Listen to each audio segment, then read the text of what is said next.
Hi friends, இப்போ நம்ம சிறகடிக்க ஆசை பார்க்க போகிறோம். சிறகடிக்க ஆசையில் திடீர்னு மீனாவுக்கு ஃபோன் வர அவங்க அம்மா இருந்துட்டு கிளம்பி இவன் வேலைக்கு போகிறாங்கறான்னு சொல்லிட்டு சொன்ன உடனே கொந்தளிச்சு போய் அவங்க கிளம்பி வராங்க. இன்னொரு பக்கம் பார்த்தீங்கன்னா நம்ம ரவிக்கும் ஸ்ருதிக்கும் சண்டை. அந்த சண்டை நீடிக்குது. அதை ஒன்றும் இல்லைங்க, அங்கிட்டும் இங்கிட்டும் புனக்கு போட்டுட்டு சுற்றுறாங்க. அதனால் இதை பார்த்து நம்ம விஜயாவுக்கு கொந்தளிக்குது, அடி வயிறெல்லாம் எரியுது. நம்ம முத்துவும் மீனாவும் பிரிஞ்சிருந்தா அவங்களுக்கு ஹாப்பியாக இருக்கும். மித்தவங்களாம் பிரிஞ்சிருந்தா அவங்களுக்கு ஹாப்பியாலாம் இருக்காதுங்க, ரொம்ப கஷ்டப்படுவாங்க.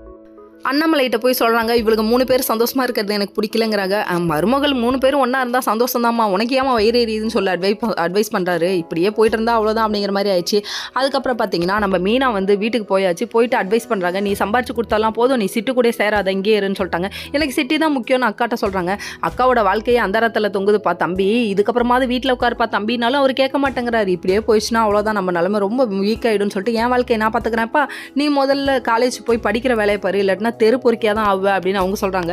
ஆனால் இதையும் கேட்காம இவர் கிளம்பி போயிட்டாரு. இன்னொரு பக்கம் பார்த்தீங்கன்னா ரோஹிணியை மிரட்டுறதுக்கு அவங்க மாமா பார்லருக்குள்ளேயே உட்காந்து பிளான் பண்ணி மிரட்டிட்டு இருக்காரு. உடனே அவங்க ஒரிஜினல் ஓனரம்மா உள்ள வர, யாராக இருந்தால் என்னம்மா வெளியே வச்சு பேசுமா, உங்களோட சொந்தக்காரங்கள்லாம் உள்ளே கூட்டு வராதமான்னு சொல்லிட்டாங்க. சொன்ன உடனே இன்சல்ட் ஆயிடுச்சு, இருந்தாலும் என் தலையெழுத்து இதெல்லாம் அனுபவிக்கணும்னு சொல்லிட்டு கிளம்பி போயிட்டாங்க. இன்னொரு பக்கம் பார்த்தீங்கன்னா நம்ம முத்துக்கிட்ட மீட் பண்ண யார் போயிருக்கா, நம்ம மீனாவோட தம்பியும் நம்ம சிட்டியும் போயிருக்காங்க. போனோடனே ஒரு கடன் இருக்குது, அதை செட்டில் பண்ணிட்டு போகலான்னு தான் வந்தேன் அப்படின்னு சொல்லிட்டு உள்ளே போகிறாங்க.